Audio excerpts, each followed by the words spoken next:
Bonjour à tous, j'espère que vous allez bien chez vous. Nous sommes encore là aujourd'hui, c'est toujours avec l'étudiante Nengwa Lusikila Guilhem de la deuxième année de licence en gestion du système LMD à l'Université pédagogique nationale. Nous sommes encore là aujourd'hui pour la gestion de ressources humaines, comme d'habitude. Et aujourd'hui, nous allons un peu parler plus de méthodes de la gestion de ressources humaines. La première méthode, on va tenter d'expliquer 5 méthodes, dont la première est la méthode de management. C'est quoi la méthode de management? Cette méthode consiste ou a pour principe d'apporter les innovations au sein d'une entreprise. Cela concerne tout le domaine dans une entreprise en apportant des améliorations. Nous savons très bien le leadership, l'action de commander, de diriger dans cette entreprise. Donc cette méthode est la plus meilleure, on peut dire, parce que elle est là pour apporter les améliorations et les innovations au sein d'une entreprise. Et la deuxième, c'est la méthode de classification. C'est quoi la méthode de classification? Aussi appelée de partition de données, permettant de grouper des objets appartenant dans les classes, de manière à ce que les objets appartenant à la même classe sont similaires entre autres objets appartenant aux autres classes.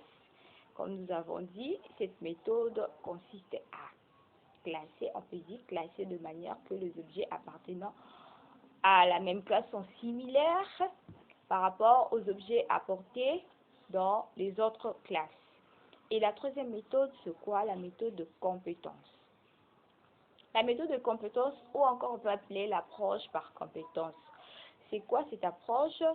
C'est une méthode d'apprentissage qui se concentre sur l'acquisition de compétences plutôt que de l'accumulation de connaissances.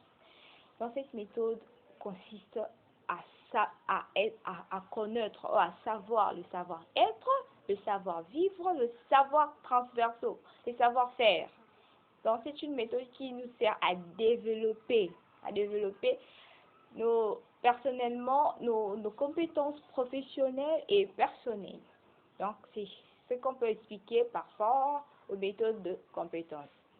Et la méthode de point facteur dans une entreprise, c'est généralement privilégié pour évaluer des catégories d'emploi dans le cadre d'un exercice d'équité salariale en raison de son caractère neutre, analytique et symétrique. Comme nous avons dit, c'est une méthode généralement privilégiée. Donc c'est une méthode privilégiée dans une entreprise qui sert à évaluer des catégories d'emploi dans un cadre d'un exercice d'équité. Et la quatrième méthode, c'est la méthode de YAL, la cinquième je crois bien, et la dernière, la méthode des HAI. C'est quoi la méthode des HAI? C'est une approche aussi d'évaluation et plus répandue notamment pour son maintien d'objectivité et pour le fait qu'elle peut être utilisée partout dans le monde.